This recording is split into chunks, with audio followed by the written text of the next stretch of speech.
Whoa. I'm running short of words right now, but I cannot afford this because I have to speak.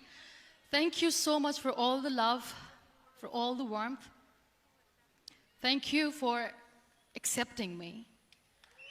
Thank you very much.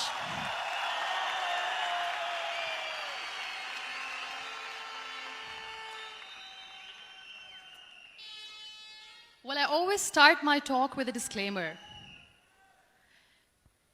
And that disclaimer is that I've never claimed to be a motivational speaker. Yes, I do speak, but I feel more like a storyteller because wherever I go, I share a story with everyone. Well, it is a story of a woman whose perfectly imperfect life made her who and what she is today.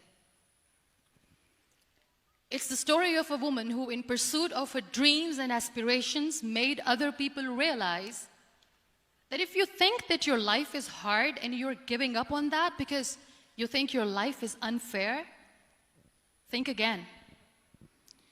Because when you think that way, you are being unfair to your own self. It's the story of a woman who made people realize that sometimes problems are not too big. We are too small because we cannot handle them.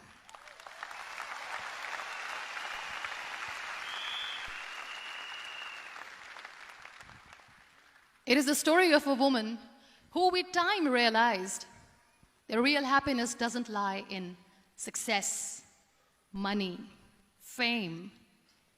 It lies within. Real happiness lies in gratitude. So I am here and I'm going to share the story of that woman. That is my story. The story of gratitude.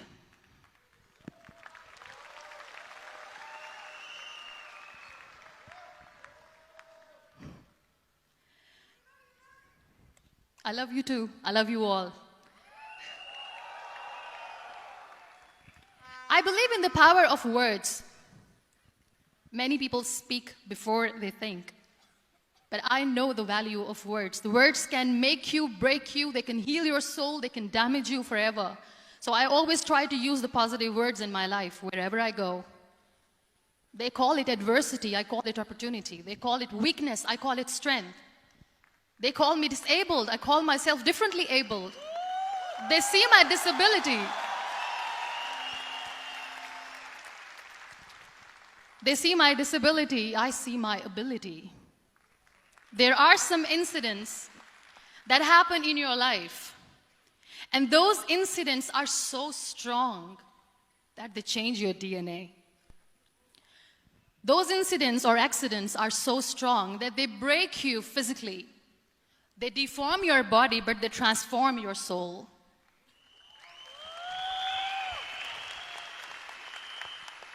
Those incidents break you, deform you, but they mold you into the best version of you. And the same thing happened to me. And I'm going to share what exactly happened to me. I was 18 years old when I got married. And this thing I'm sharing for the very first time on an international level. I was 18 years old when I got married. I belonged to a very conservative family, a Baloch family, where good daughters never say no to their parents. My father wanted me to get married. And all I said was, if that makes you happy, I'll say yes. And of course, it was never a happy marriage. Just about after 2 years of getting married, about 9 years ago, I met a car accident. Somehow my husband fell asleep and the car fell in the ditch. He managed to jump out, saved himself. I'm happy for him. But I stayed inside the car and I sustained a lot of injuries. The list is a bit long. Don't get scared. I'm perfectly fine now. Radius ulna of my right arm were fractured. The wrist was fractured. Shoulder bone and collarbone were fractured. My whole rib cage got fractured. And because of the rib cage injury, lungs and liver were badly injured. I couldn't breathe. I lost urinary bowel control. That's why I have to wear the bag wherever I go. But that injury that changed me and my life completely as a person and my perception towards living my life was the spine injury. 3 vertebrae of my backbone were completely crushed, and I got paralyzed for the rest of my life. So this accident took place in a far-flung area in the outskirts of a very small province, Balochistan, where there was no first aid, no hospital, no ambulance. I was in the middle of nowhere in that toppled car. Many people came to rescue. They gave me CPR.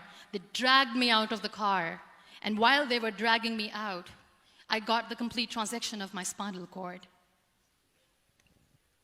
And now there was this debate going on. Should we keep it here? She's going to die. Where should we go? There is no ambulance. There was this 4-wheeler Jeep standing in the corner of the street. They said, put her in the back of the Jeep and take her to the hospital, which is 3 hours away from this place.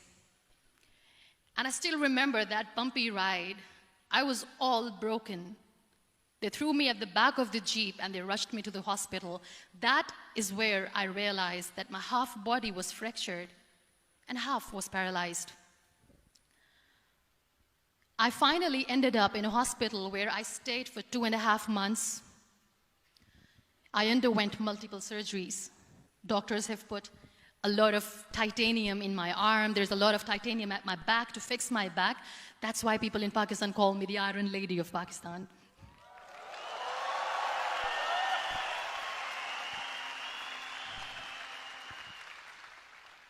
Sometimes I wonder how easy it is for me to describe all this all over again. And somebody has rightly said that when you share your story and it doesn't make you cry, that means you have healed.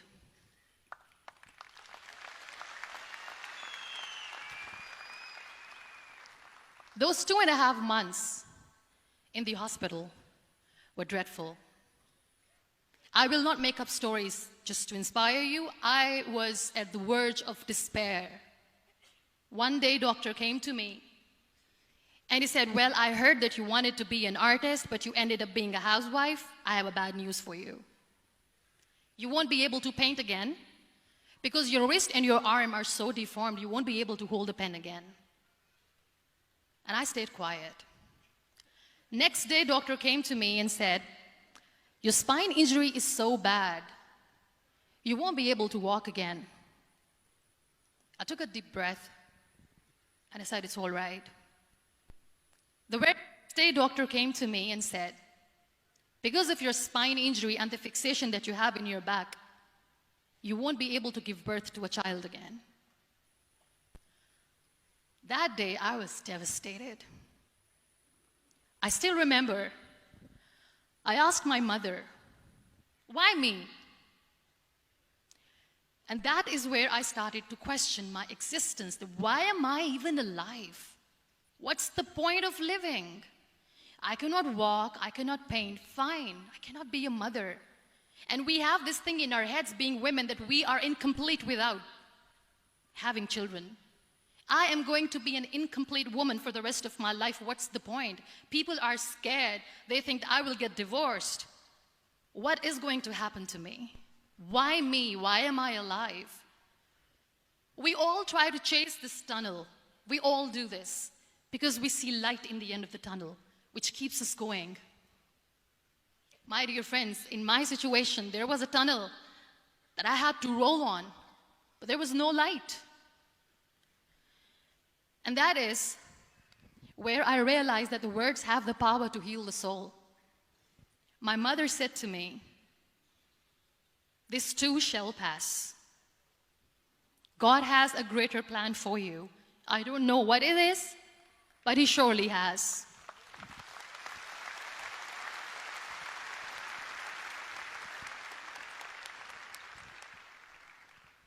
And in all that distress and grief, somehow or the other, those words were so magical that they kept me going. I was trying to put that smile on my face all the time, was hiding. It was so hard to hide the pain, which was there. But all I knew was that if I will give up, my mother and my brothers will give up too. I cannot see them crying with me. So what kept me going was, one day I asked my brothers, I know I have a deformed hand, but I'm tired of looking at these white walls in the hospital and wearing these white scrubs. I'm getting tired of this. I want to add more colors to my life. I want to do something. Bring me some colors. Bring me some small canvas. I want to paint. So the very first painting I made was on my deathbed, where I painted for the very first time. It was not just an art piece or just my passion. It was my therapy. What an amazing therapy it was. Without uttering a single word, I could paint my heart out. I could share my story. People used to come and say, what lovely painting, so much color. Nobody could see the grief in it. Only I could. So that's how I spent 2.5 months in my hospital, crying, never complaining or whining, but painting. And then I was discharged, and I went back home. And I went back home, and I realized that I have developed a lot of pressure ulcers on my back and on my hip bone. I was unable to sit. There were a lot of infections in my body, a lot of allergies. So doctors wanted me to lie down on the bed straight for not 6 months, for not 1 year, for 2 years. I was bedridden, confined in that one room, looking outside the window, listening to the birds chirping, and thinking maybe there will be a time when we'll be going out with the family and enjoying the nature. That was the time where I realized how lucky people are, but they don't realize. That is the time where I realized that the day I'm going to sit, I'm going to share this pain with everyone to make them realize how blessed they are, and they don't even consider them lucky. There are always turning points in your life. There was a rebirth day that I celebrated. After 2 years and 2.5 months, when I was able to sit on a wheelchair, that was the day when I had the rebirth. I was a completely different person. I still remember the day I sat on the wheelchair for the first time, knowing that I'm never going to leave this, knowing that I won't be able to walk for the rest of my life. I saw myself in the mirror, and I talked to myself. And I still remember what I said. I cannot wait for a miracle to come and make me walk. I cannot sit in the corner of the room crying, cribbing, and begging for mercy because nobody has time. So I have to accept myself the way I am. The sooner, the better. So I applied the lip color for the first time.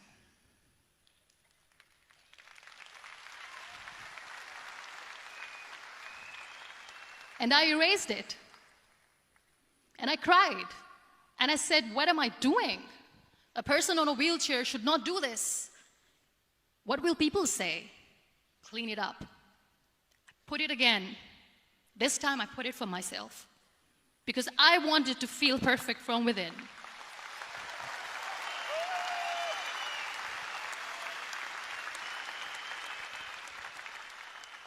And that day I decided that I'm going to live life for myself. I am not going to be that perfect person for someone. I am just going to take this moment and I will make it perfect for myself. And you know how it all began? That day I decided that I'm going to fight my fears. We all have fears. Fear of unknown, fear of known, fear of losing people, fear of losing health, money. We want to excel in career, we want to become famous, we want to get money. We are scared all the time. So I wrote down one by one all those fears. And I decided that I'm going to overcome these fears one at a time. You know what was my biggest fear? Divorce. I couldn't stand this word. I was trying to cling on to this person who didn't want me anymore, but I said no. I have to make it work. But the day I decided that this is nothing but my fear, I liberated myself by setting him free. And I made myself emotionally so strong that the day I got the news that he's getting married, I sent him a text that I'm so happy for you and I wish you all the best. And he knows that I pray for him today.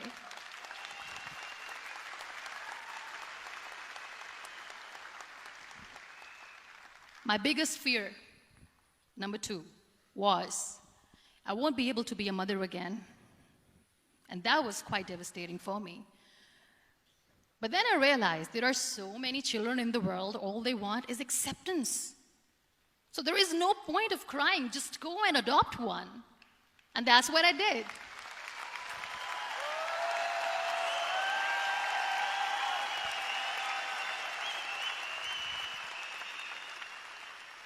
I gave my name in different organizations, different orphanages. I didn't mention that I'm on a wheelchair, dying to have a child. So I just told them that this is MUNIBA MAZARI and she wants to adopt a boy or girl, whatsoever, but I want to adopt a kid. And I waited patiently. 2 years later, I got this call from a very small city in Pakistan. I got a call and they said, "Are you MUNIBA MAZARI? There is a baby boy and would you like to adopt?" And when I say yes, I could literally feel the labor pain. I said, yes, yes, I am going to adopt him. I am coming to take him home.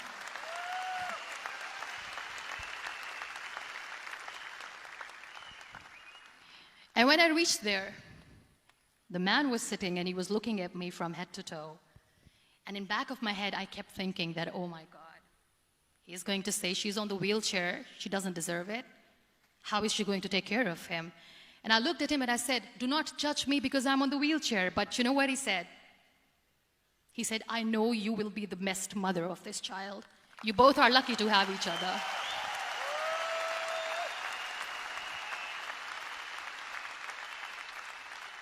And that day, that was 2 days old, and today he's 6.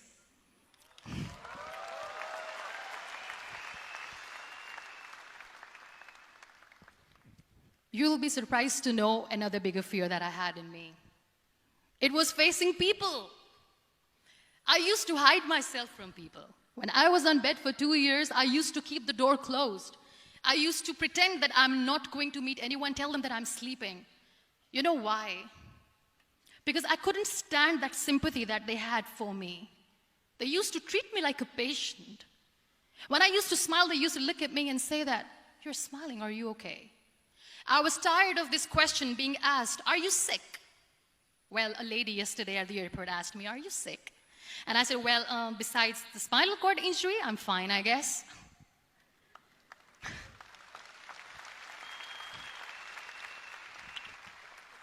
But those are really cute questions. They never used to feel cute when I was on the bed. So I used to hide myself from people, knowing that, oh my God, I'm not going to see that sympathy in their eyes. It's all right. And today I'm here speaking to all these amazing people because I have overcome the fear.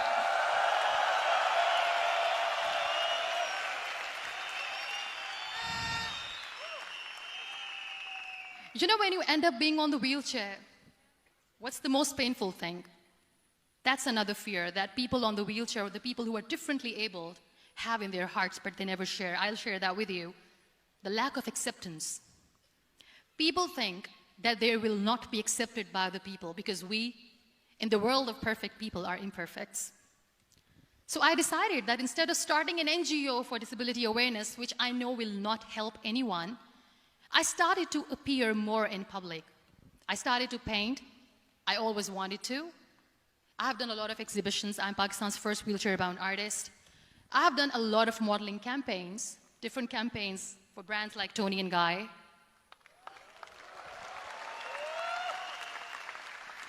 I have done some really funny, breaking the barriers kind of modeling. There was this one by the name Clown Town where I became a clown because I know that clowns have hearts too. And then I also decided that if I really want to make the difference, I am not going to let people use me for their polio campaigns where they will make you a victim and an emblem of misery and mercy and will say that, you know what, give polio drops to your children or they'll become like this girl. I decided that I'm going to join the national TV of Pakistan as an anchor person. And I've been doing a lot of shows for the last 3 years.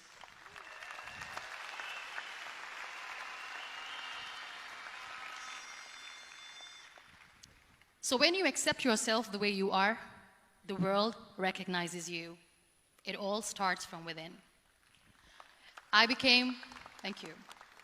I became the National Goodwill Ambassador for UN Women Pakistan, and now I speak for the rights of women, children. We talk about inclusion, diversity, gender equality, which is a must. I was featured in BBC 100 Women for 2015. I'm one of the Forbes 30 under 30 for 2016. And it all didn't happen alone. You all are thriving in your careers. You have bigger dreams and aspirations in life. Always remember one thing. On the road to success, there is always we, not me. Do not think that you alone can achieve things. No. There is always another person who is standing behind you, maybe not coming on the forefront, but behind you, praying for you and supporting you. Never lose that person. Never.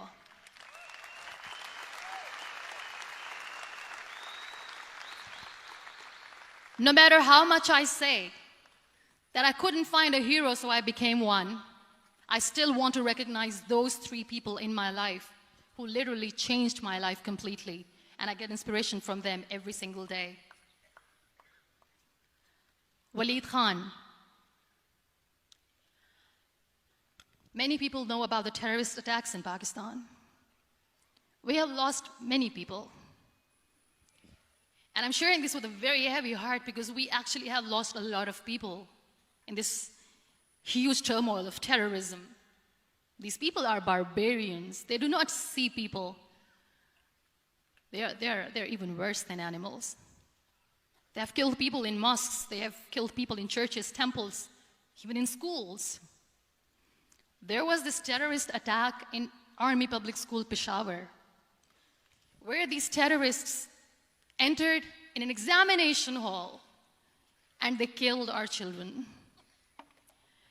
And in that attack, that day, this beautiful boy, Waleed Khan, who was my hero, my real life hero, was the proctor who was taking care of the students, was keeping an eye on the students.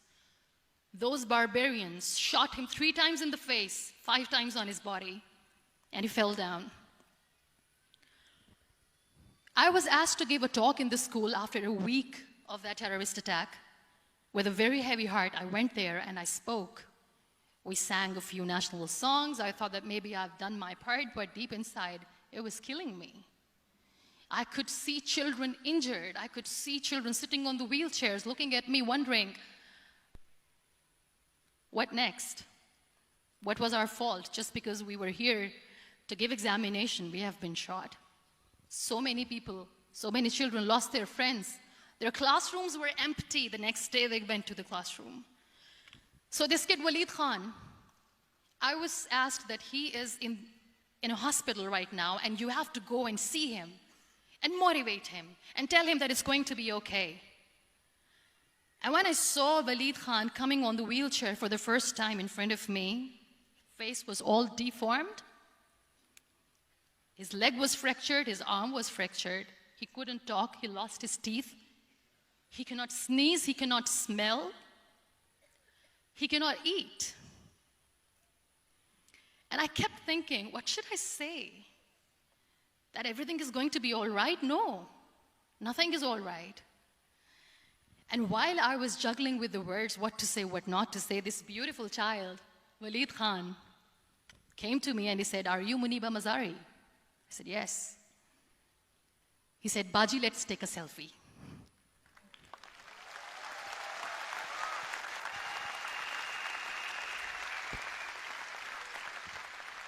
And with that beautiful, toothless smile of Waleed Khan, we took that beautiful selfie that I still have with me. I don't share that here because he was in a very bad shape that time. And that is where I realized that when I was thinking too much about his deformities, he's happy with himself. He doesn't even care. Because today he goes in the same school, and when somebody asks him that what happened to your face, why so many scars, you know what he says? "These scars are my medals and I wear them with pride."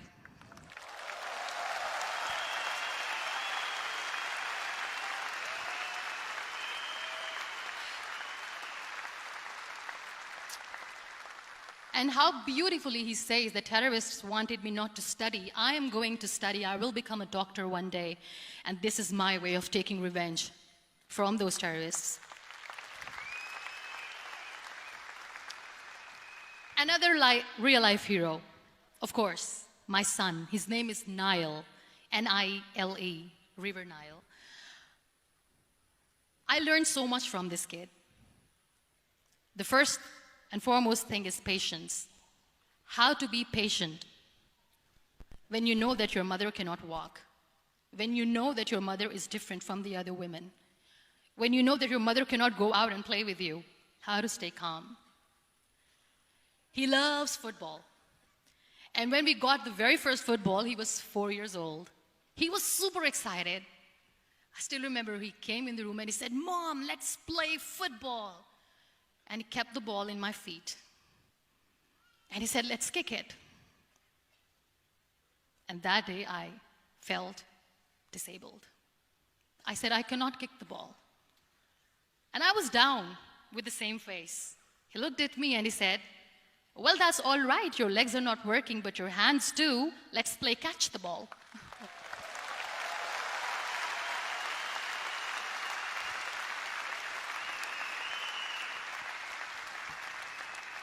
You know what? That day he made me realize that when you think your glass is half empty, come on, your glass is half full. It's all in here and here. Last but not least, the woman who made me realize that heroes have no gender. The woman who believed in me even when I was completely at the verge of despair, where everybody left, she was there. And every time I looked at her, without saying anything, she used to look at me and said, "This too shall pass. God has a bigger plan. And one day you will say that, oh my God, that is why God has chosen me." She never cried in front of me. She has always said that there will be haters, there will be naysayers, there will be disbelievers, and then there will be you proving them wrong. My mother.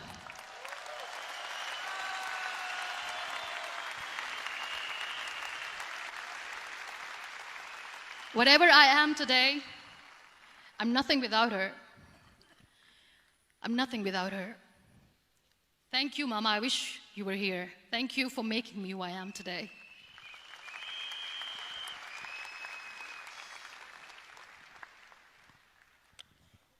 You know what? We human beings have a problem.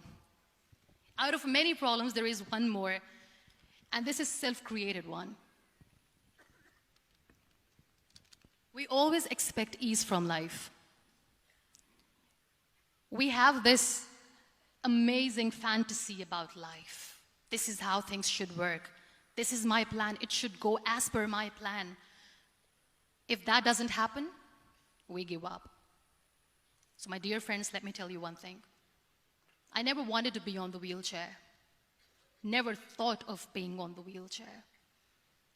I was always aspiring to do bigger things, but had no idea that for that I have to pay the price to be where I am today. It's a very heavy price.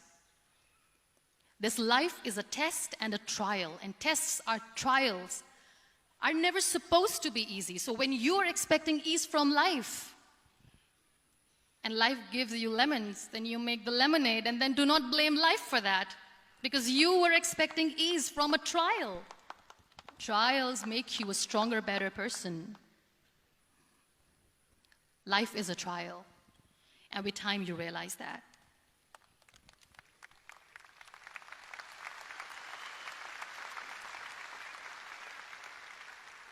It is okay to be scared. It is okay to cry. Everything is okay, but giving up should not be an option. They always say that failure is not an option. Failure should be an option, because when you fail, you get up, and then you fail, and then you get up, and that keeps you going. That's how humans are strong.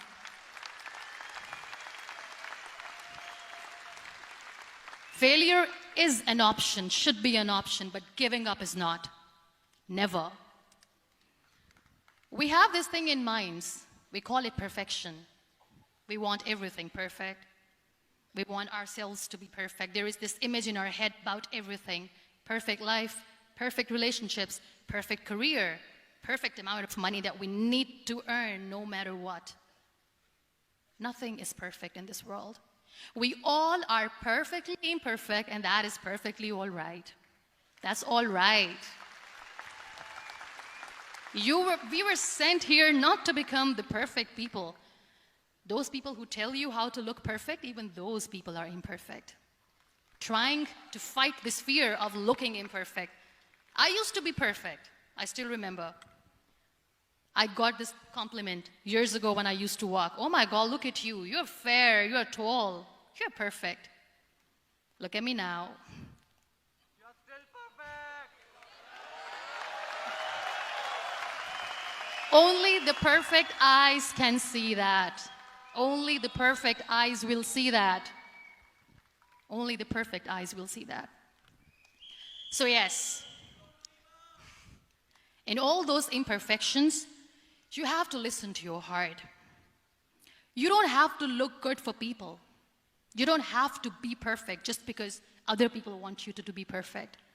If your soul is perfect from within, that's all right. This is all what you want. This is all what you need to be. Our society has made very weird kind of norms to look perfect and great. For men, it's different. For women, it's different. We think too much about what people say. We listen to ourselves too little. You know what makes you perfect?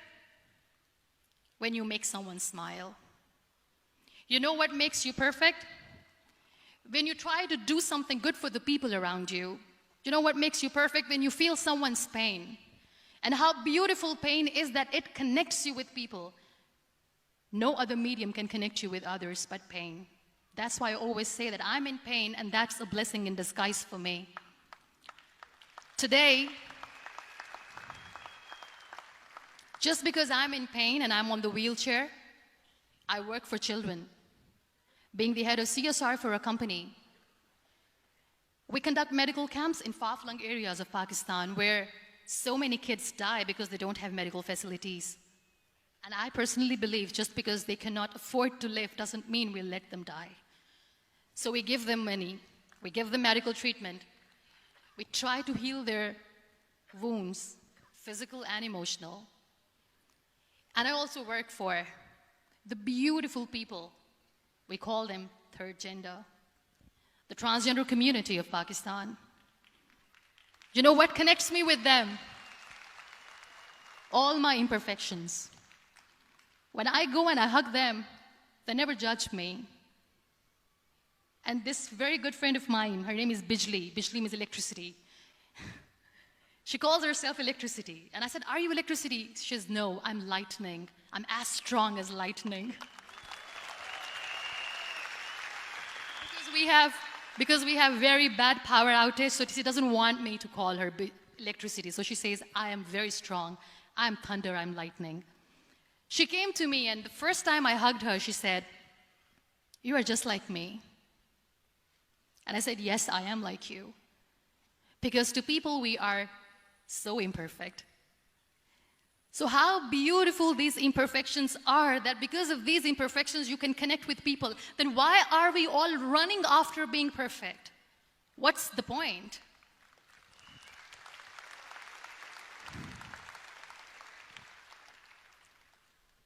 Every time I go in public, I always smile. It's always a big toothy smile on my face, and people ask me, don't you get tired of smiling all the time? What's the secret? I always say one thing, that I have stopped worrying about the things that I have lost, the people that I have lost. Things and people who were meant to be with me are with me. And sometimes, somebody's absence makes you a better person. Cherish their absence. It's always a blessing in disguise. I always say that people are so lucky they don't even realize. You must be thinking, okay, you're lucky in what sense? Well, the breath that you just took was a blessing. Embrace it.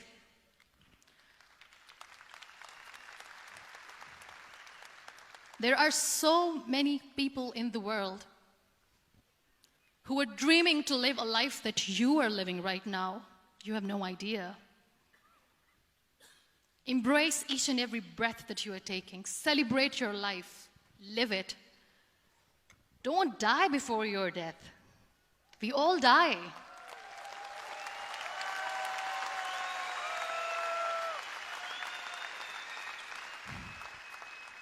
We live this one routine of a day for 75 years and we call it life. No, that's not life. If you're still thinking why you have been sent here, if you're still juggling with the concept of why you are here, you haven't lived yet. You work hard, you make money, you do it for yourself. That's not life. You go out, you seek for people who need your help, you make their lives better. You become that sponge which can absorb all the negativity, and you become that person who can emit beautiful, positive vibes. And when you realize that you have changed someone's life, and because of you, this person didn't give up, that is the day when you live. Always.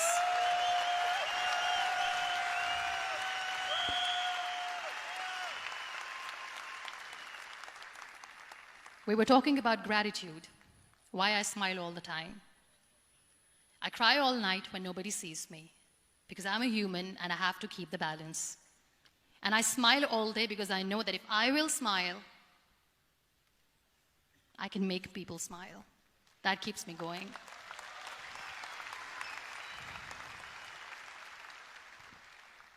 Be grateful for what you have, and you will always, always end up having more. But if you'll cry and if you'll crib for the little things that you don't have or the things that you have lost, you will never ever have enough. Sometimes we are too busy thinking about the things that we don't have that we forget to cherish the blessings that we have. I'm not saying that I'm not healthy and that makes me unlucky, but yes, it is hard. It is hard when I say that I cannot walk. It is hard to say when I wear this bag. It hurts. But I have to keep going, because never giving up is the way to live, always.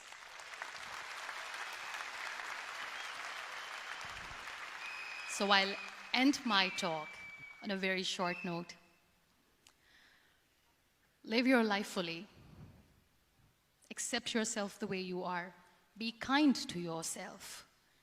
Be kind to yourself. I'll repeat, be kind to yourself, and only then you can be kind to others. Love yourself and spread that love. Life will be hard. There will be turmoils, there will be trials, but that will only make you stronger. Never give up. The real happiness doesn't lie in money or success or fame. I have this all, I never wanted this. Real happiness lies in gratitude. So be grateful, be alive, and live every moment. Thank you so much, everyone. Thank you.